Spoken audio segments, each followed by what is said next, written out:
Welcome back, everyone. This is our fun denial of the day, Bellator Claims, giving you a bunch of advice, giving you different Right. instructions, anything we can do to help you out. That's So right.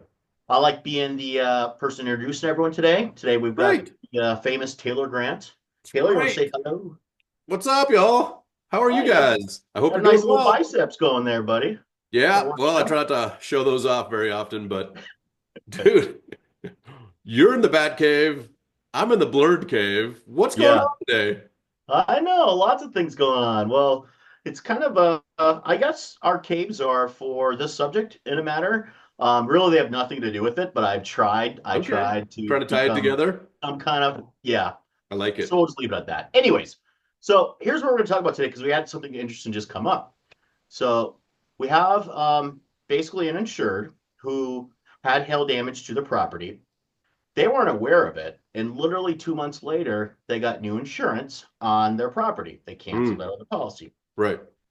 So they are aware of it now. They actually had, because they were gone out of town, I think overseas even for a couple months. But, anyways, they Yeah, had no one to check it. So they got back, sure. had a professional inspect the property. And guess what? There is major, major hail damage to this property Wow, okay. that they were unaware of. So my question for you, and I'm sure the audience is who do I file a claim with? Is it my new insurance company? Is Yeah. it my old one? How does that work? Well, Chris, that's a great question. And I would tell you that it's based on the date of loss. And it's really simple for us to find because we have that data and we have hail history reports, wind history reports, weather reports, as far as like if a freezing pipe or something like that occurred and there was a Mhm. huge drop or spike in temperature. And so we have all those reports. And so it's pretty easy. We would just look and say, hey, what is the most reasonable explanation of this damage? Oh, look, there was 1 3/4 inch hail 2 months ago, 3 months ago, whatever it might have been. And then you choose that as far as the date of loss. And you can talk to neighbors. You can also talk to the insurance company if they're willing to share. You can talk Mhm. to your insurance agent because they probably have other policies in that area and they could just tell you, oh, yeah, that was May 12th, 2017, whatever it was, right? And Sure, ultimately, sure. they can tell you because they have that data too. Now, sometimes they don't want to share that because they want you to languish and maybe make the wrong decision. But ultimately, that's why you hire people like us, Bellator Claims. But first and foremost, Chris, what is the date of loss? What is the most reasonable explanation for the situation? And that is the first place that I would start is what is a reasonable date of loss?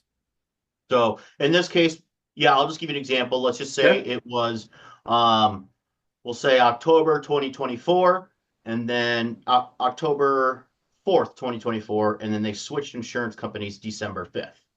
Wow. Okay. So if the date of loss was under the previous carrier, that is who you would file the claim with because they had the policy in place or Mhm. effective dates of the date of loss. And so if it was the previous carrier that was in place and in force at the time of the date of loss, that's who you would actually file the claim with. And Chris, how does that actually go when you do that?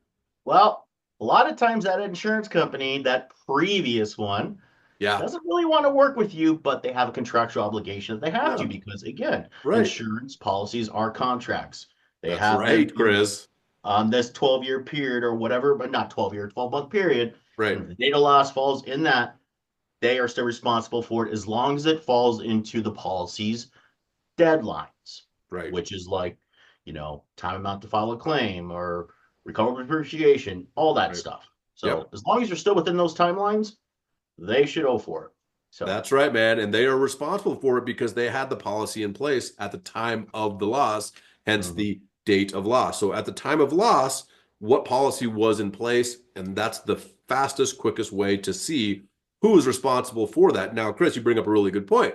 If these people changed carriers December 5th of 2024 and say it came to December 6th of 2025 when they realize, oh my gosh, there's hail damage. We were out of the country for 2 months. We didn't know. Now it's December 6th, 2025, which is a year and a day past the date of loss or whatever it might have been, right?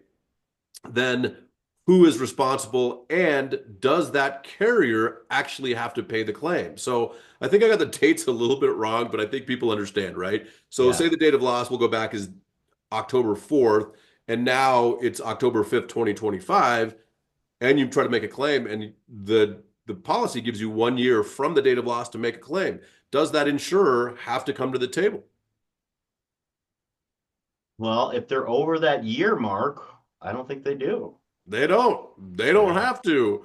And that's the reason we tell you to get somebody to inspect your property that Mhm. knows what's going on, that can read your policy, that can interpret your policy, and then advise you on that policy, which is public insurance adjusters. Contractors cannot do that. They actually get in trouble for doing that. So be very careful what you ask your contractor to do, because you might be asking them to do something that their license does not allow them to do, where we actually have that. So, super long story short is, if you have a claim and you switch carriers, whoever was the carrier at the time of loss is the one Mhm. that's responsible. As long as you meet the dates and deadlines and obligations under the policy, they should cover the claim as long as there's reasonable and legitimate damage. Why Mhm. aren't they paying? Gotcha. That's Gotcha. the super simple TLDR. If you know what that means, it's too long, didn't read. Okay. Yeah.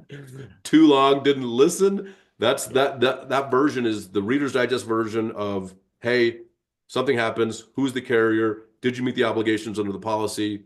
Why aren't they paying the claim? Mhm. Comes down to that, Chris.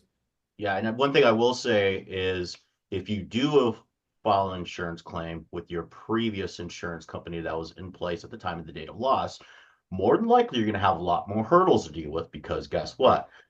They're not receiving premiums from me every single month anymore. Another Yeah, insurance company. It's just common sense. So right. that's why I want to get us involved sooner, like as soon as possible, because we know how to overcome these obstacles that you're about to face. So Yep. We can navigate all that. We've done it so many times before. The reason Chris was shaking his head when I asked him is because we've dealt with it, and they're just like, well, like, no, man, that doesn't mm, play with us, right? We know what we're yeah. doing. We do this every single day. Open coverage. The date of loss occurred when your policy was in place. There's Mhm. reasonable, legitimate damage. Here are the photos. Here's our public adjuster report. Here's the estimate. Tell us what you're going to do next. Exactly. Simple as That's that, it. right? Exactly. So, no, this is a good topic. Very Yeah, it informative, is. educational. So Right, that way right. everyone knows. But again, our main point is get a professional involved, whether you have any doubts or anything like, Yeah. hey, something happened. I think I have to file hail damage. We'll instruct you and walk you along the way. That's exactly it. So contact us today, bellatorclaims.com. Thank you. We'll see you next time. See you guys.